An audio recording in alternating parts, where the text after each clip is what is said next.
Hello నమస్తే ప్రజలారా, నేను మీ పామరావు. వెల్కమ్ టు ఆకాశం టీవీ. ప్రస్తుతం 2-3 రోజుల క్రితం మనకు నోబల్ హై స్కూల్ బాధితులు మనకు ఫోన్ చేసి ఇట్లా విద్యార్థులపైన విచక్షణ రహితంగా కొడుతున్నారు, స్టూడెంట్స్ ఇబ్బంది పెడుతున్నారని మనకు కంప్లైంట్ రావడంతో మనం ఆకాశం టీవీ రంగంలో దిగి అసలు ఏం నడుస్తుంది నోబల్ హై స్కూల్ కి అని మనం అక్కడ వెళ్ళి తెలుసుకోవడం జరిగింది. అక్కడ ఉన్న విద్యార్థులను కొడుతుంటే మనం పోయి ఆపినందుకు, అంటే వాళ్ళ తరపున మాట్లాడినందుకు మనని కూడా ప్రవేశించే ప్రయత్నం చేస్తున్నారు నోబల్ హై స్కూల్ యాజమాన్యం. సో అయితే ఆ బాధితులను కూడా మనము లైవ్ కాల్లో మాట్లాడడం జరిగింది. సో ఆ బాధితులు ఇప్పుడు మొన్న మాట్లాడినాక ఎవరైతే ఫస్ట్ లక్షణ ఒక అమ్మాయి వాళ్ళ తల్లి కాల్ తీసుకొని మాట్లాడిన తర్వాత మనము పబ్లిక్ లో చెప్పడం జరిగింది, నోబల్ హై స్కూల్ బాధితులు ఎవరున్నా కూడా మీరు ఆకాశం టీవీని సంప్రదించడని అక్కడ మన కాంటాక్ట్ నెంబర్ రాసినాం. సో ఒక్కొక్కరిగా నోబల్ హై స్కూల్ బాధితులు వాళ్ళు వస్తా ఉన్నారు. ప్రస్తుతం మన ఆకాశం స్టూడియోలో ఉన్నారు, వాళ్ళను మీకు చూపించే ప్రయత్నం చేస్తా. అన్నారాండి అమ్మారా ఇట్రా బాబు, ఇట్రా అండి పాపేది ఇట్రా. ఏం జరిగిందన్న అసలుకు? మీరు ప్రాపర్ ఎక్కడ ఉంటుంది? మేము ఉండేది వంపుగూడ కాపురా అండి. ఓకే. నేను గత 10 సంవత్సరాల నుంచి వంపుగూడలోనే ఉంటున్నాను. గత 10 సంవత్సరాల నుంచి వంపుగూడ కాలనీలో ఉంటున్నానండి. నాకు 14th ఒక చిన్న ఇన్సిడెంట్ లాగా జరిగిందన్న ఉద్దేశంతో నేను అనుకున్నాను. ఆ చిన్న ఇన్సిడెంట్ కాదండి, మా పాపను అశ్విని మేడం చాలా దారుణంగా కొట్టడం జరిగింది. ఎందుకు కొట్టారు అన్న ఉద్దేశంతో మాకు పేరెంట్స్కి ఇంతవరకు దాకా ఎలాంటి కంప్లైంట్ కానీ ఒక ఫోన్ కాల్ కూడా చేయడం జరగలేదు. అది ఎందుకు కొట్టింది అనే కారణం మేము తెలుసుకుందామని చెప్పేసి ఆ స్కూల్ దగ్గరికి వెళ్ళాము.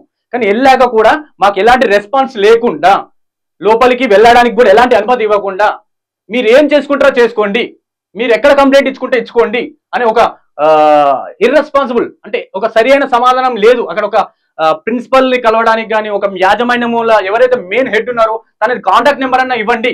కనీసం మా పిల్లల్ని ఎందుకు కొట్టారు, ఆ అశ్విని మేడం ఎందుకు మా పాపని కొట్టింది, ఆ రీజన్ ఏంటి అనేది కనుక్కోవడానికి నేను వెళ్ళాను.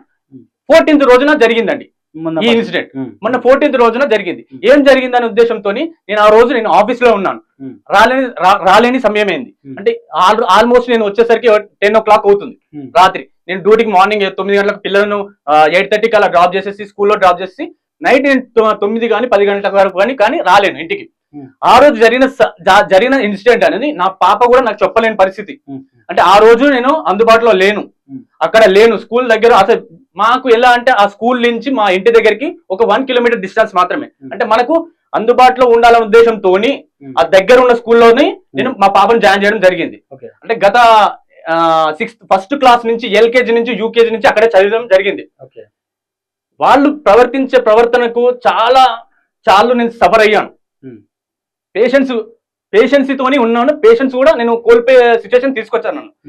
ఈ సిచ్యువేషన్ రావడానికి కారణం వాళ్ళే, ఆ యాజమాన్యమే. అసలు మెయిన్ పర్సన్ కి ఇంతవరకు దాకా ఇలాంటి సిచ్యువేషన్ వచ్చింది అని ఒక పేరెంట్స్ పిలిపించి మాట్లాడాలని ఒక కామన్ సెన్స్, ఒక సామాన్యుడు వచ్చి ఒక పేరెంట్స్ లోపలికి వెళ్ళడానికి అనుమతి చెప్పడానికి అంటే ఎవరిని పంపిస్తారు?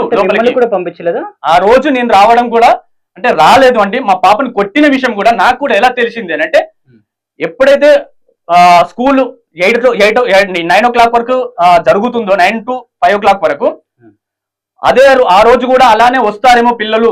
అంటే మార్నింగ్ నేను డ్రాప్ చేయడం జరుగుతుంది, ఈవినింగ్ వాళ్ళు ఆటోలో రావడం జరుగుతుంది. అంటే 3:30 to 4:30 వరకు స్టడీ అవర్స్ అని పెట్టారు. ఆ స్టడీ అవర్స్ లో అంటే మామూలు పిల్లలు చదువుకుంటారు. అలానే అక్కడనే మా రెండో పాప మనస్విని, అలానే తన క్లాస్మేట్ అయినటువంటి లక్షణ, ఇద్దరు క్లోజ్ ఫ్రెండ్స్ అండి. లక్షణ ఇద్దరు పాపలండి, close friends. 6th standard Noble High School చదువుతున్నారు. వాళ్ళు చేసిన తప్పేంటండి? వాళ్ళు చేసిన తప్పేంటి? వాళ్ళని కొట్టాల్సిన అంత నిరాచకంగా, అంత దారుణంగా చేతుల మీద రక్తాల్లో లేకపోతే బెందులు వచ్చే విధంగా కొట్టాల్సిన అవసరం ఏముంది? ఆయన కొట్టిరు అనుకోండి, ఫస్ట్ ఆఫ్ ఆల్ పేరెంట్స్ కి ఎందుకు కాల్ చేయలేదు? పేరెంట్స్ కైనా ఎందుకు మీరు ఇన్ఫార్మ్ చేయలేదు? మీరు ఆ రోజు నాకు ఎందుకు కాల్ చేయలేదు? మాకు మా పిల్లలు మీ స్కూల్లో వదిలిపెడుతున్నామంటే మీ మీద ఎంత మాత్రం మీ మీద నమ్మకం ఉంది? అంటే 9 o'clock నుంచి 5 o'clock వరకు మీ స్కూల్లోనే ఉంటున్నారు అంటే మీ మీద నమ్మకం ఉండే మీ దగ్గర అక్కడ వదిలిపెట్టాము. కానీ మీరేం చేశారు? ఆ రోజు స్టడీ అవర్స్ లో పిల్లలు చదువుతూ వాళ్ళు చదువుతూ రఫ్ నోట్ బుక్ లో చూడండి, రఫ్ నోట్ బుక్ లో అంటే స్టడీ అవర్స్ ఉంటది నోబెల్ స్కూల్లో, రఫ్ నోట్ బుక్ లో వాళ్ళు పిల్లలు ఏం చేశారు అంటే I like you, I love you, my best friend Lakshana, I love you, I like you, మా బెస్ట్ ఫ్రెండ్ మనస్సుని అని రాసుకోడు. అది రాసుకోవడం వల్ల పెద్ద తప్ప. బుక్స్ లో రాసుకున్నారు పక్క పక్కనే కూర్చొని. ఒకవేళ రాశారు అనుకోండి, పేరెంట్స్ గా మీ పిల్లలు ఏం పెద్ద తప్పు ఏం చేశారు, మమ్మల్ని పిలిపించండి, మాకు కాల్ చేయొచ్చు కదా. అలా అంటే I love my India, I love my mother. Not even love India కూడా కాదు. ఒక విషయం ఏంటంటే ఇప్పుడు మీ బాబు ఉన్నారు, ఐ లవ్ యూ డాడీ అని మీకు కూడా చెప్పచ్చు. ఓకేనా, ఐ లవ్ యూ నాన్న అని నువ్వు చెప్పొచ్చు. తప్పేముందల్లా ఐ లవ్ యూ అనే పడంలో. ఇప్పుడు ఐ లవ్ యూ అని రాసుకున్నారు అని ఆ పిల్లల్ని ఎప్పుడైతే మీరు చితకబాదిలో, అప్పుడు మీ మైండ్ ఎట్లా ఆలోచించిందంటే నెగిటివ్ థింక్ గా, అంత నీచమైన ఆలోచన, నీచమైన బుద్ధి మీ ఆలోచనలో ఉన్నది. అవును, అలానే ఇంకో చిన్న సార్, ఆ రోజు జరిగింది కదా, అలానే ఆ రోజు మాకు కాల్ చేయలేదు. కాల్ చేయకుండా మా పాప కూడా ఫోన్ చేయడానికి అంటే అవకాశం లేదు. తను వచ్చేసి హౌస్ వైఫ్, మా మిస్సెస్ వచ్చేసి హౌస్ వైఫ్, తను ఇంట్లో తనకు కూడా ఎలాంటి ఇన్ఫర్మేషన్ రాలేదు. మీ పాప వీళ్ళని కొట్టాము, ఎందుకు కొట్టారో కనీసం మీకు ఇన్ఫర్మేషన్ ఇవ్వాలి కదా. అలానే ఆ రోజు టైంకి లక్షణ వాళ్ళ మదర్, అంటే ఆ రోజు సాయంత్రము ఎప్పుడైతే స్కూల్ విడిపి బయటకు వచ్చే టైం 5 o'clock ఉంటుందో, ఆ టైంకు అక్కడ స్కూల్ కి అంటే ఎవరైతే పిల్లలను మనం తీసుకొని వెళ్ళాలి కదా ఇంటికి అని చెప్పేసి, అప్పుడు మామూలు తీసుకెళ్దామని వచ్చేసరికి లక్షణ వచ్చేసి మమ్మీ నా చేతుల మీద మా టీచర్ కొట్టింది, ఎవరు కొట్టారమ్మా అని అడిగారు. ఓకే, నువ్వేం తప్పు చేసావమ్మా, ఎవరు కొట్టారు నిన్ను, నీ చేతులు మరీ ఇలా కమిలిపోయేలాగా బెందులు వచ్చేలాగా కొట్టాల్సిన అవసరం ఏముంది, నువ్వేం తప్పు చేసావు అంటే, నువ్వు ఎందుకు మాకు కాల్ చేయలేదు అంటే, నాకు అలాంటి సమయం ఇవ్వలేదు, నేను చెప్పడానికి ఫోన్ కూడా మాకు అందుబాటులో ఇవ్వలేదు. ఒక్క నిమిషం ఇట్లా అమ్మా, సరే ఏం జరిగిందమ్మా అప్పుడు? యాక్చువల్లీ మేము అది రాయలేదు, మేము రాయలేదు, కానీ మేము రాసాం అనుకొని మమ్మల్ని కొట్టింది. ఎందుకట్లా అంటే ఏం రాసిందని అంటే మీరు రాయలేదు మీ టెక్స్ట్ బుక్ లో? మేము రాయలేదు సార్. అశ్విత అని ఒక పాప ఉంటది, ఆ పాప రాసింది మా బుక్ లో. కాబట్టి ఆమె తెలుగు టీచర్ ఆ బుక్ తీసుకెళ్లి మ్యామ్కి ఇచ్చింది. మ్యామ్ మమ్మల్ని చూసి కొట్టింది, ఎందుకు రాసారని అడిగితే మేము బాయ్స్ కి రాయలేదంటే తప్పు తప్పు అని అంటుంది మాతో. ఆ పాప మీ టెక్స్ట్ బుక్ లో రాసింది. ఓకే లక్షణ చెప్పినానా? యాక్చువల్లీ ఆ రోజు ఏం జరిగిందంటే, మేము ఈమెయితే నాకు ఒక బెంచ్ ముందు కూర్చుంది. అప్పుడు నా పక్కనైతే అశ్విత అని ఒక అమ్మాయి ఉంది. ఈమె బుక్ ని అశ్విత బారో చేసుకొని దాంట్లో రాసిన I love you Lakshana, I miss you so much, you are my best friend అని రాసింది. సో నేను మనస్విని రాసిందేమో అనేసి same to you, I love you, you are my best friend అనేసి రాశాను. అది రాసింది తెలుగు టీచర్ ఏం రాసిందని చూసేసి గుంజుకొని కిందికి వచ్చింది. కిందికి వచ్చేసి మేడంకి ఇస్తే మేడం అది మేము రాసామేమో అనేసి మమ్మల్ని కొట్టింది. మేము ఎంత చెప్పడానికి ప్రయత్నించినా కానీ మమ్మల్ని కొట్టింది. ఇక్కడ కొట్టిందనా? ఇక్కడ కూడా కొట్టింది. అరిచేతుల మీద, ఇద్దరు పిల్లల్ని అరిచేతుల మీద కొట్టారండి. అదే సమయాన వాళ్ళ మదర్ వచ్చేసి ఈ పిల్లలను తీసుకెళ్లాలన్న సమయంతో స్కూల్ దగ్గరికి వచ్చారు. స్కూల్ దగ్గరికి వచ్చాక లక్షణ వచ్చేసి నా చేతుల మీద ఇలా అశ్విని మేడం కొట్టారు, నా చేతులు ఇలా అయిపోయినాయి, నా పరిస్థితి ఏంటి మమ్మీ అంటే అడుగుదామని చెప్పేసి తన ఎవరైతే అశ్విని మేడం ఆ స్కూల్ నుంచి బయటికి అంటే వీరు ఒక ప్లానింగ్ లో ఉన్నారు. స్కూల్ నుంచి బయటకు వచ్చి ఒక పేరెంట్స్ వచ్చి అంటే తను ఆల్రెడీ బస్ ఎక్కి వెళ్ళిపోతుంది, అంటే వాళ్ళు ఒక ప్లానింగ్ లోనే వెళ్ళిపోతున్నారు. అంటే మనం ఈ సరౌండింగ్ లో ఇప్పుడు మన స్కూల్ దగ్గర ఉంటే మనకి ఏమన్నా ఇది అన్న ఉద్దేశంతో మేమేం దౌర్జన్యం చేయలేదు, ఎలాంటి దౌర్జన్యం చేయలేదు. ఎవరైతే మన లక్షణ వాళ్ళ మదర్ ఉన్నారో వచ్చేసి ఎందుకు మా పాపని కొట్టావు, రీజన్ ఏంటి అని చెప్పేసి వెహికల్ ఆపి అడిగారు. అడిగితే తప్పేం కాదు కదా, అది తప్పేం కాదండి. అడిగితే నువ్వు అడగడానికి నువ్వు ఇది సమయం కాదు, నీకు రెస్పాన్స్ నీకు చెప్పాలి అంటే సరైన రెస్పాన్స్ లేదు, నేను నీకు చెప్పాల్సిన అవసరం లేదు, ఏదంటే నేను పొద్దున మాట్లాడతాను అంటే మీరు మా పాపని కొట్టారంటే మీకు ఏ రైట్స్ ఉన్నాయి? నేను అడుగుతుంది అది. మీరు ఏదైనా ఉంటే 5 minutes మాత్రం మాట్లాడి మీరు వెళ్ళండి, లేదంటే మేము జాబ్ చేస్తాం మీ ఇంటి దగ్గర, మీకు అంత ప్రాబ్లం ఉంది అంటే మేము మీ ఇంటి దగ్గర జాబ్ చేస్తాము. మీరు కొట్టారు, ఎందుకు కొట్టారంటే లేదు మీరు ఏం చేసుకొని ఎక్కడ కంప్లైంట్ పెట్టుకుంటారో పెట్టుకోండి, మీరు ఏ కేసులైనా కానీ ఎన్ని కేసులైనా పెట్టుకోండి, మీరు ఏం చేసుకుంటారో చేసుకోండి, మేము మాత్రం ఇలానే బిహేవ్ చేస్తాం, మేము ఇలానే కొడతాం అంటే I love you, I like you Manaswini, I love you, I like you లక్షణ అంటే అది తప్ప అంటే కొడతారా? అయితే ఒక నిమిషం ప్రజలారా, ఇది చూస్తుండే కదా, ఇదొక ఎత్తు అయితే ఈ బాబు ఏం పేరు నాన్న పేరు? ధనుషారి. ధనుషారి ఏ క్లాస్ నాన్న?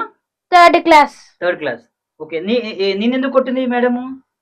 మా లంచ్ బ్రేక్ లో మా ఫ్రెండ్ నన్ను పిలిస్తే నేను నన్ను తను ఊకే పిలుస్తున్నారు, పిలుస్తా ఉంటే టీచర్ చూసి కొట్టింది. జస్ట్ పిలిస్తే అతని దగ్గరికి వెళ్ళినందుకు కొట్టిందా? ఎక్కడ కొట్టినానా? లెగ్ మీద. కుడి కాలికి కొట్టారండి. ఇది కొంచెం జూమ్ చేసుకో. ఇక్కడ నేను చూపిస్తా, మళ్ళీ స్క్రీన్లో చూపిస్తా. ఇక్కడ విచక్షణ రహితంగా ఆమె కట్టెతోని కొడితే, కట్టెతోని కాకుండా స్టీల్ దాంతో కొడితే ఆ మొత్తం వాపు నిన్న మధ్యాహ్నం కొడితే ఇప్పటి వరకు వాపు దిగలేదు. అలానే చిన్నదండి. ఆ రోజు మన లక్షణ వాళ్ళ మమ్మీ ఏం చేశారంటే తాను విచక్షణ రహితంగా ఎలాంటి రెస్పాన్స్ లేకుండా వెళ్ళిపోయారు. అంటే మేము ఏ సమాధానం చెప్పదలుచుకోలేదని వెళ్ళిపోతే మేము ఎక్కడికి వెళ్ళాలి? ఆ టైంలో నేను అందుబాటులో లేను, మా మిస్సెస్ అందుబాటులో లేదు, మా పాప నాకు ఫోన్ చేయడానికి కూడా తన దగ్గర ఫోన్ అందుబాటులో లేదు. లక్షణ వాళ్ళ మమ్మీ వచ్చేసి సరే అమ్మా మరి మీ డాడీకి ఏమైనా ఫోన్ చేయగలుగుతావా అనే ఉద్దేశంతో అప్పుడు దగ్గరలో ఉన్న పోలీస్ స్టేషన్ దాకా అక్కడ ఇక్కడ పోయే సిచ్యువేషన్ మాకు అంత తెలియక దగ్గరలో ఉన్న మన తహసీల్దార్ ఆఫీస్ దగ్గరికి వెళ్ళాం. వెళ్ళేసి సార్ మేము ఇక్కడ పక్కన ఉన్న నోబెల్ హై స్కూల్లో మా పిల్లలు చదువుతారు 6th స్టాండర్డ్, ఒక అశ్విని మేడం వచ్చేసి తన విచక్షణ రహితంగా మా పిల్లల్ని కొట్టడం జరిగింది, ఎలా సార్ అని చెప్పేసి తనకు ఒక కంప్లైంట్ రాయడం కూడా జరిగింది. తహసీల్దారు మన ఆ సారు విజిట్ చేయడము, పిల్లల చేతులు చూడడము, ఏంటమ్మా ఎంత ఇదిగా ఉన్నా కానీ మీకు ఎలా ఫోన్ చేశారా, పేరెంట్స్ కి మీకు ఏమైనా ఇన్ఫార్మ్ చేశారా, ఎందుకు వాళ్ళని కొట్టారని. దాని తర్వాత కూడా అశ్విని మేడం కాల్ చేస్తే మేము ఇక్కడ మీ స్కూల్లో ఎవరైతే పిల్లలు చదువుతున్నారో 6th స్టాండర్డ్ మనస్విని ప్లస్ లక్షణ వచ్చారు ఇక్కడ, వాళ్ళకు మీరు కొట్టారనే ఉద్దేశంతో వచ్చి ఇక్కడ మీద కంప్లైంట్ చేస్తారు, మీరు ఇక్కడికి వచ్చి వాళ్ళకి సమాధానం చెప్పండి అమ్మా, మీరు ఎందుకు కొట్టారు. తను రాలేదండి, ఆ రోజు నైట్ రాలేదు. ఎవరు? అశ్విని కూడా రాలేదు ప్రిన్సిపల్. అక్కడ మళ్ళీ మిగతా వాళ్ళు నేను కూడా ఆ టైంకి అందులోకి పోయాను. వాళ్ళు 9 గంటల దాకా ఉన్నారు అని చెప్పేసి అన్నారు. నేను వచ్చేసరికి 10 అవుతుందని తెలిసి తర్వాత ఆ రోజు నెక్స్ట్ డే వచ్చాను. నెక్స్ట్ డే వచ్చేసి నేను స్కూల్ దగ్గరికి వెళ్ళాను. అప్పుడు వాళ్ళని ఎవరిని డిస్టర్బ్ చేయలేను. నేను రోజు స్కూల్ మీద వెళ్ళాను. మిమ్మల్ని ఏమన్నారు? నేను స్కూల్ దగ్గరికి వెళ్ళాను. మళ్ళీ సేమ్ యాజ్ టీజ్ గా నా పాపని, మా బాబుని, మా ముగ్గురు పిల్లలని ఆ స్కూల్ దగ్గర డ్రాప్ చేస్తానండి. ఎంత ఒక్కొక్క పిల్లలకి ఫీజు ఎంత? ఫీజు వచ్చేసి ఒక్కొక్క పాపకి వచ్చేసి 30,000. ఇప్పుడు వితౌట్ బుక్స్ అండి, వితౌట్ మిగతా ఏమైనా సరే దానికి మళ్ళీ వేరే సపరేట్ చేస్తాం. ఓకే, ఇప్పుడు మీ ముగ్గురు పిల్లలు అందులో చదువుతున్నారు కదా? ముగ్గురు పిల్లలు చదువుతున్నారండి. ఓకే, 2 పాపలు 1 బాబు. ఓకే, ఫస్ట్ ఫ్రీ అని చెప్పారు. తర్వాత మళ్ళా సగం ఫీజు అని చెప్పారు. తర్వాత ఇప్పుడు మొత్తం కట్టేసేయాలని గొడవ పెట్టుకున్నారు. ఫస్ట్ ఫీజు ఫ్రీ అని అంటే పిల్లలు ఉంటే 1 బాబుకి ఫ్రీ అని చెప్పారు. ఆ తర్వాత సగం ఫీజు కట్టాలని దౌర్జన్యంగా వసూలు చేశారు. ఆ తర్వాత థర్డ్ టైం ఏమంటున్నారు, ఇప్పుడు 3వసారి మొత్తం కట్టేసేయాలి, మేము అట్లయితేనే ఉంచుకుంటాం, లేదంటే మొన్న 1 ఇయర్ బ్యాక్ నుంచి అంటున్నారు. అంటే ఫస్ట్ ముగ్గురు పిల్లలు జాయిన్ అయితే కంటిన్యూగా అంటే మేము పేమెంట్ జరుగుతుంది, పేమెంట్ చేస్తున్నాం. అదే ఒకటే ఫ్యామిలీ నుంచి వెళ్ళి ముగ్గురు పిల్లలకి నేను ఫీజు పే చేస్తున్నాను. దాని దగ్గర ప్రూఫ్స్ ఉన్నాయి, నా దగ్గర రిసిప్ట్స్ ఉన్నాయి. వాళ్ళు ఇచ్చిన రిసిప్ట్సే, వాళ్ళ రిసిప్ట్సే ఉన్నాయి నా దగ్గర. కానీ ఆ రోజు మళ్ళీ నేను మార్నింగ్ వెళ్ళాను కదా సార్, ఎవరైతే మా పాపని అశ్విని మేడం కొట్టారు కదా, నేను కలవాలనుకుంటున్నాను అని ఆ గేట్ దగ్గరికి వెళ్ళి గేట్ ను లాక్ చేసి, నేను ఇట్లా మనిషి వాళ్ళ ఫాదర్ ని వచ్చాను, నేను అశ్విని మేడము కలవాలనుకుంటున్నాను. ఎందుకు అని అంటే నిన్న మా పాపని కొట్టారు, చేతులు మొత్తం బెందులు వచ్చేలా కొట్టారు, అంత పెద్ద తప్పేం చేసింది అడుగుదామనుకున్నాను. లేదండి మీకు అలవ లేదు అంటే పేరెంట్స్ అండి, నాకు అలవ లేకపోవడం ఏంది, వేరే వాళ్ళు ఎవరు వచ్చి అడుగుదలేదు. దొంగ రానిస్తారా, కిడ్నాపర్ రూప రానిస్తారు కదా. మరి నేను అడగాలనుకుంటున్నాను, ఇప్పుడు మీరు లోపలికి పంపిస్తారా లేదా అన్నాను. లేదు పంపించము అని అన్నారు. పంపించను అంటే మళ్ళీ ఏం చేశానంటే, మళ్ళీ ఎవరైతే మా పాప ఉన్నదో ఆ పాపని, నాన్న నువ్వు ఎక్కడ కంప్లైంట్ చేశావు నాన్న అని అడిగాను. నేను ఇక్కడ మండల ఆఫీస్ లో, మన ఇక్కడ తహసీల్దార్ల ఆఫీస్ లో కంప్లైంట్ చేశానంటే, సరే పాప మరి అక్కడికి వెళ్దాం పద, మరి వీళ్ళు రెస్పాండ్ అవ్వట్లేదు కదా అని చెప్పేసి అక్కడికి వెళ్ళాం. అక్కడికి వెళ్ళేస్తా మళ్ళీ ఏం చేశారు తహసీల్దార్, ఏంటమ్మా నిన్ననే మీకు చెప్పాను, మేము నిన్న రాలేదు, మళ్ళీ పేరెంట్స్ వచ్చేసి వాళ్ళ పాప వాళ్ళ ఫాదర్ని తీసుకొని వచ్చింది, ఇప్పుడు మరి మీరు ఎందుకు సమాధానం చెప్పట్లేదు, లోపలి స్కూల్లోకి కూడా అలో చేస్తలేరట, మరి ఇక్కడ ఉన్నారు వాళ్ళ పేరెంట్స్, ఇప్పుడు వచ్చేసి వాళ్ళకి మీరు ఎందుకు కొట్టారని మీరు సమాధానం చెప్పాలన్నారు. అక్కడికి పిలిపించాక అప్పుడు వచ్చారు. అంటే పేరెంట్స్ పిలిస్తే రాలేదు అంటే, మా సొంతంగా మా పిల్లల్ని చూసుకోవడానికి రైట్స్ లేదా స్కూల్ లోపలికి వెళ్ళడానికి? ఉండాలి, కంపల్సరీ ఉండాలి కదా. అంటే సార్ ఫోన్ చేస్తేనే నువ్వు ఇక్కడికి వచ్చావు. అక్కడికి వచ్చాక కూడా లక్షణ గురించి ఏం జరిగింది చెప్పారు, మనస్సుని ఏం చేసిందని చెప్పాము, మేము కూడా చెప్పాం. మీరు నాకు ఎందుకు ఫోన్ చేయలేదు? యాజ్ ఏ పేరెంట్ గా మీరు నెక్స్ట్ చేయాల్సింది నాకు ఫోన్ చేయాలి మీరు, లేదంటే మా ఇల్లు మీకు అడ్రస్ తెలుసు, ఫీజుకి అయితే 1 కిలోమీటర్ డిస్టెన్స్ లో వచ్చేసి మేము మా ఇంటి దగ్గరకు వచ్చేసి అవునండి ఇదే మనసు ఇల్లు, ఇదే మన చారి వాళ్ళ ఇల్లు, ఇదే మన వెంకటాచారి వాళ్ళ ఇల్లు అని చెప్పేసి ఫీజు కోసం అయితే మీ ఆలయాలను పంపిస్తావు, ఈ ఫ్యూన్లని ఇంటికి పంపిస్తావు ఫీజ్ కలెక్షన్స్ కి. అలాంటిది ఇలా ఇంత ఇన్సిడెంట్ జరుగుతున్నప్పుడు నువ్వు నాకెందుకు ఇన్ఫార్మ్ చేయలేదు? యాజ్ ఏ హెడ్ గా నువ్వు నాకెందుకు ఇన్ఫార్మ్? చాలా అలా అయిపోయిందని చెప్పేసి తను ఒక లెటర్ ఇచ్చిందండి మాకు. సరే అండి, మేము ఇలాంటి తప్పే చేశాము, మీ పిల్లలను కొట్టడం తప్పే, మీకు ఇన్ఫార్మ్ చేయడం పోవడం కూడా తప్పే, అది మా సైడ్ తప్పు ఉంది కాబట్టి మేమేం చేస్తున్నాం అంటే మా స్కూల్ యాజమాన్యం నుంచి మేము మీకు ఒక లెటర్ ఇస్తున్నాము పూర్తిగా. సార్ మా నుంచి ఎలాంటి ప్రాబ్లం రాదు, అశ్విని మేడం అనే నేను నిజంగానే విచక్షణ రహితంగా లక్షణను మనస్విని వాళ్ళకి ఇష్టపూర్తిగా ఏదో మామూలుగా I like you I love you అని రాసి ఆ పదానికి నేను ఏదో నేరంగా భావించి నేను కొట్టాను అని ఒప్పుకొని తహసీల్దార్ ముంగట సిగ్నేచర్ చేసి మళ్ళీ నెక్స్ట్ టైం ఇది రిపీట్ కాదు, నేను కానివ్వను, నేను ఎందుకంటే అక్కడ నేను హెడ్గా పనిచేస్తున్నా కాబట్టి నేను కానివ్వను. కాబట్టి నేనేం చేస్తున్నానంటే నేను మళ్ళీ నెక్స్ట్ ఏ టీచర్ కానీ ఎవరు కానీ కొట్టకుండే ఉండే బాధ్యత నాది అని చెప్పారు. నేను అలానే ఆ రోజు ఆ లెటర్ తీసుకొని ఓకే మా పిల్లలకు సెక్యూర్ ఇచ్చారు కదా మేడం, సరే మిమ్మల్ని సరే ఓకే మీరు కాంప్రమైజ్కి వచ్చారు అనే ఉద్దేశంతో మిమ్మల్ని సరే ఓకే మేడం, సరే మా పిల్లలు కూడా రేపు అదే స్కూల్కి వస్తారు అని మళ్ళీ మార్నింగ్ మా పిల్లల్ని అదే 9 o'clock కి మళ్ళీ అక్కడ పంపించడం జరిగింది. నేను వదిలిపెట్టేశాను, నేను మళ్ళీ ఆఫీస్కి వెళ్ళిపోయాను, నేను లేను మళ్ళీ అందుబాటులో. మళ్ళీ నేను అందుబాటులో లేకపోతే కరెక్ట్ గా మళ్ళీ 11 o'clock అంటే సాటర్డే అండి నిన్న 11 o'clock కి 11 to 12 అంటే లంచ్ టైంలో బాబుకి ఎంతగా లంచ్ టైంలో మామూలుగా పిల్లలు ఆడుకుంటూ పిలిచాడు వేరే ఫ్రెండ్, అంటే క్లాస్మేట్స్ అని పిలుచుకుంటారు, ఫ్రెండ్ పిలిచి ధనుష్ అని పిలిచాడు. పిలిచాక ఏంటి అని చెప్పేసి మామూలుగా ఫ్రెండ్ సర్కిల్ లో మాట్లాడుకున్నారు. అంటే ఏంటి అని అక్కడ ఏదైతే క్లాస్ టీచర్ అక్కడ ఉన్నారో సరౌండింగ్ లో ఒక టార్గెట్ గా మన టీచర్ పేరు విజయలక్ష్మి టీచర్ అని చెప్పేసి అక్కడ మనస్విని వాళ్ళ బ్రదర్ అయితే ధనుషారి ఒక టార్గెట్ గా గుర్తు పెట్టుకొని నువ్వు పిలిచి మరి నా బాబుని నువ్వు కాలు మీద కొట్టావు, అది కూడా బెందులు వచ్చేలా కొట్టావు. ఎందుకు కొట్టావు? మీకు నిన్నే చెప్పాను, మీకు మా పిల్లలు ఏమైనా తప్పు చేసినట్టుంటే వాళ్ళ తరపు నుంచి ఏమైనా ప్రాబ్లం ఉంటే మాకు పేరెంట్స్ గా మాకు ఇన్ఫార్మ్ చేయాలి మీరు. అది ఫస్ట్ మీరు ప్రతిసారి చేస్తున్న తప్పే అది. నేను ఇప్పటిదాకా పేషెన్స్ గా ఉన్నాను, నేను న్యాయంగానే అడుగుతున్నాను. ఇప్పుడు నేను అందుకని నేను ఏం చెప్తున్నానంటే మళ్ళీ ఇప్పటికి కూడా మళ్ళీ తర్వాత అదే రోజు నేను లేను అందుబాటులో, మా మిస్సెస్ మళ్ళీ ఈ రోజు మళ్ళీ బాబులు కొట్టారు, నన్ను ఏం చేయమంటావా నాకు ఫోన్ చేశారు. మళ్ళీ నాకు స్కూల్ నుంచి ఎలాంటి కాల్స్ రాలేదు. ఆ రోజుకైనా సరే అప్పటికైనా సరే మళ్ళీ ఎవరికైతే ఈ ప్రాబ్లమ్స్ జరుగుతుందో పేరెంట్స్ కి మళ్ళీ పేరెంట్స్ ని పిలిపించి ఎవరైతే మెయిన్ హెడ్ ఉన్నారో పిలిపించి ఏంటమ్మా మీకు ఈ ప్రాబ్లమ్స్ ఏంటి, ఎవరి వల్ల అవుతుంది అని మామూలుగా పిలిపించి మాట్లాడలేదు. నిన్న మీరు పోలీస్ స్టేషన్ పోయినట్టున్నారు? అవునండి వెళ్ళాం. అది ఎలా అంటే ఫస్ట్ మా పాపని మా బాబుని మళ్ళీ ఇలా కొట్టారు అంటే నువ్వు ఏం చేస్తావంటే నేను ఇప్పుడు అందుబాటులో లేను, మీరు ఎమ్మటే ఏం చేస్తారంటే బాబుని కొట్టారు కదా అదే వార్తలతోని ఫస్ట్ ఆ బాబుని తీసుకొని ఎక్కడైతే తహసీల్దార్ మనకు పక్కన ఉందో నిన్న అక్కడ కంప్లైంట్ చేసాం, వాళ్ళు నిన్న అక్కడ లెటర్ ఇచ్చారు, మేము ఎలాంటి దౌర్జన్యంగా కొట్టడం ఎలాంటిది అని చెప్పి చెప్పారు. నేను పోలీస్ స్టేషన్ కంప్లైంట్ పెట్టాము. యాజమాన్యం వచ్చిలా? యాజమాన్యం అంటే ఎవరు రాలేదు అని అంటే మామూలుగా మరి ఇంటర్నల్ గా వచ్చి వెళ్ళారు అన్నది విషయం మాకు తెలియదు, క్లారిటీ లేదు. వాళ్ళు ఎందుకు వచ్చారా అన్నది మిగతా వాళ్ళు ఎవరు వచ్చారని కూడా మేము క్లారిటీ చూసుకోవాలి. మాకు ఈ ప్రాబ్లం జరిగిందని మేము ఒక కంప్లైంట్ రేజ్ చేయాలి. అది ఎవరు చెప్పారంటే ఎక్కడైతే ఇక్కడ మన తహసీల్దార్ ఉన్నారు కదండి అక్కడికి వెళ్తే వీళ్ళు మారారు కాబట్టి వీళ్ళకి ఏం చేస్తారంటే ఇప్పుడు నా దగ్గర నేను వాళ్ళని ఏం చెప్పాను ఒక కౌన్సిలింగ్ ఇచ్చి పంపించాను, నిన్నే ఒక కౌన్సిలింగ్ ఇచ్చి పంపించాను, కానీ వీళ్ళు అలానే రియాక్ట్ అవుతున్నారు. కాబట్టి మీ బాబుని తీసుకొని మీరు పోలీస్ స్టేషన్కి వెళ్ళి కంప్లైంట్ చేయండి, మీకు జరిగే న్యాయం మీకు జరుగుతుంది. కంప్లైంట్ చేయడం జరిగింది. ఈ రోజు కూడా మా బాబుని హాస్పిటల్ తీసుకెళ్ళామండి. Okay right. ఇది ప్రజలారా ఒక్క నిమిషం మీరు అక్కడ వెయిట్ చేయండి. ఓకే మీరు ఉండండి, మీరు వెళ్ళండి అమ్మా, మీరు వెళ్ళండి.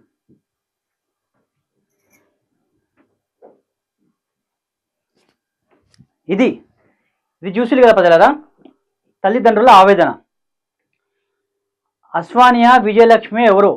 సిగ్గు శరం ఇజ్జత్ మనం షీమునెత్తి ఉండాలి. సిగ్గుపడండి, ఆ బతికేందుకు సావండి ఎక్కడైనా పడి. అరే వీళ్ళ ముఖాలు చూడు, వీళ్ళ ముఖాలను చూస్తుంటే చిన్న పిల్లల అమాయకుల ముఖాలు కొంచెమన్నా సిగ్గు అనిపిస్తుందా? ఆదరాబాయ్ మీకు ఇంగిత జ్ఞానం అనిపిస్తుందా? గీ పిల్లగాన్ని నిన్న అంటే ఇప్పుడు ఆ పాపను ఈ ముగ్గురు పిల్లలను కొడితే మళ్ళీ వాళ్ళ తల్లిదండ్రులు మళ్ళీ పోయి ఇక్కడ కంప్లైంట్ చేయొద్దని ఆ భయం పెట్టాలని రివెంజ్ తీసుకునేదానికి ఈ బాబుని కొడతావా? ఇంత ఘోరంగా ఈ జూమ్ చేసుకున్నాని ఇంత ఘోరంగా కొడతావా? బ్లేడ్తోని. అదే నీ కొడుకునో నీ బిడ్డనో ఎవరైనా కొట్టేదంటే నువ్వు ఒప్పుకుంటావా? ఈ పాప లక్షణ, ఈ పాప నా రోజు యాక్చువల్లీ టైఫాయిడ్ వచ్చి ఈమెకు 3-4 days హాస్పిటల్లో అడ్మిట్ ఉండే. అడ్మిట్ ఉన్నాక కూడా వీళ్ళ తల్లి స్కూల్కి వెళ్ళి చెప్పింది, ఎగ్జామ్స్ ఏమైనా రాయకపోతే బెదిరియకుండి కొట్టకుండి మేడం, మీరు ఏమైనా ఉంటే మాకు కంప్లైంట్ చేయండి, ఫోన్ చేయండి, మేము చెప్తామని చెప్పినాం. సలైన్ ఉండే, అయినా కూడా ఈ చేతుల మీద కొట్టడానికి మీకు అసలు మనసు ఎట్లా వచ్చింది రా నాకు అర్థం కాదు. కానీ అరే యాజమాన్యం ఏం పిక్తున్నావు నువ్వు అక్కడ? వీళ్ళ తల్లిదండ్రులు ఫీజులు కడితే మీ కుటుంబాలు నడుస్తాయి, వీళ్ళ తల్లిదండ్రులు ఫీజులు కడితే నీ బిల్డింగ్ నడుస్తా ఉంది, వీళ్ళ తల్లిదండ్రులు ఫీజు కడితే నీ సంస్థ నడుస్తా ఉంది. సిగ్గుశరం ఉండాలి. ఈ పాప నువ్వు కొట్టిన, అశ్వని గారు నువ్వు కొట్టిన, వైస్ ప్రిన్సిపల్ మీకే చెప్తున్నా, నువ్వు కొట్టిన దానికి ఈ పాప 2 రోజుల నుంచి సఫర్ అవుతా ఉన్నది. ఇంకో ఇవాళ హాస్పిటల్కి వెళ్ళింది పాప, ఇవాళ హాస్పిటల్కి వెళ్ళింది. మొన్న నుంచి పాపకు వామిటింగ్స్ అంట. వామిటింగ్ ఏం ప్రాబ్లం ఉందన్నా? వామిటింగ్సా, ఫీవర్ గిట్ల ఉందేమన్నా? చూడు, అరే ఈ అమాయకత్వం మొక్కలను అదే కొట్టేటప్పుడు మనసు ఎట్లా అనిపించింది నాకు అర్థం కాదు. కానీ ఇవ్వా ఇంకో ఈ పాప, ఇద్దరు మీ ఇంట్లో మీ పిల్లలు ఇద్దరు కొడితే మీరు ఒప్పుకుంటారా? అసలు మీరు ఎవరు రేట్ ఇచ్చింది మేము కొట్టడానికి? సుప్రీంకోర్టు లైన్ మీద పాటిస్తారా మీరు? అటుపోనా వెళ్ళండి. ఇవి ఎంఎన్సీ రిపోర్ట్స్ పిల్లలై, ఈ 3 పిల్లల ఎంఎన్సీ రిపోర్ట్స్. నిన్న మేము ఏసీపీ గారు కూడా కంప్లైంట్ చేసి వీళ్ళు తల్లిదండ్రులు వెళ్ళిన తర్వాత ఏసీపీ గారు, మెడ్చల్ ఏసీపీ గారు అప్పటికప్పుడే స్పందించి వాళ్ళ మీద ఎఫ్ఐఆర్ చేయడం జరిగింది.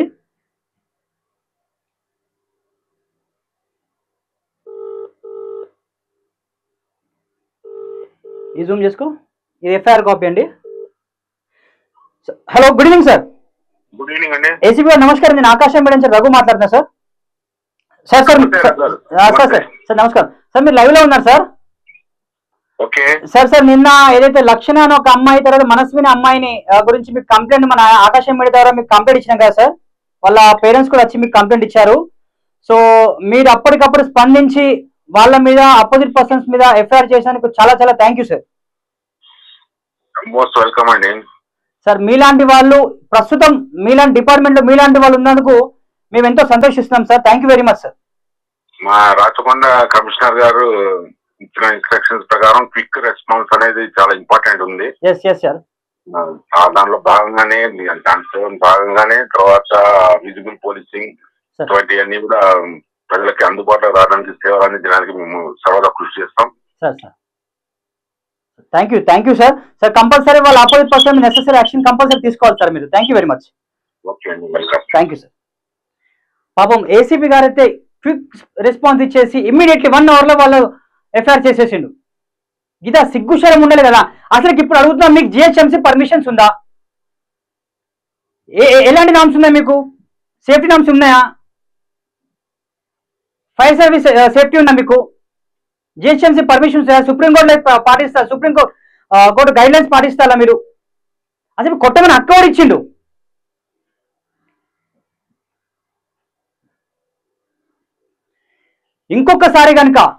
ఇంకొకసారి నోబల్ హై స్కూల్ 3-4 బ్రాంచెస్ ఉన్నాయి. అదే కాకుండా ఎంటైర్ తెలంగాణలో ఎక్కడున్నా కూడా ఏ ప్రైవేట్ స్కూల్లో కూడా ఒక్కడ కనుక పిల్లల మీద చెయ్యి పడ్డా వాళ్ళని కొట్టిల్లని మాకేమన్నా ఇన్ఫర్మేషన్ వచ్చినా చెప్తా ఉంది కదా బిడ్డలారా, ఆకాశం టీవీ ద్వారా చెప్తున్నా, మీ బట్టలు వేసుకోవడం పేరెంట్స్ ఏం తమాషాలు చేస్తా ఉన్నారా మీరు? పిల్లల ప్రాణాలతో చెలగాట ఆడుతున్నారా మీరు? ఏమనుకున్నారు మీరు?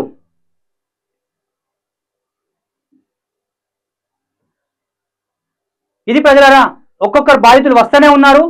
ఇంకా నోబల్ హై స్కూల్ పిల్లల బాధితులు ఎవరైతే ఉన్నారో, నోబల్ హై స్కూల్ బాధితులు ఎవరైతే ఉన్నారో మీరు రాండి, మా తరపున మీకు న్యాయం చేస్తాం డెఫినెట్లీ. ఆ నోబల్ హై స్కూల్ బాగోతాలు దాని చిట్టా పుట్ట మొత్తం మేము బయటికి తీసే ప్రయత్నం చేస్తాం. చూస్తున్నాను ప్రజలారా, ఆకాశం టీవీ, నేను మీ పామరావు. Thank you.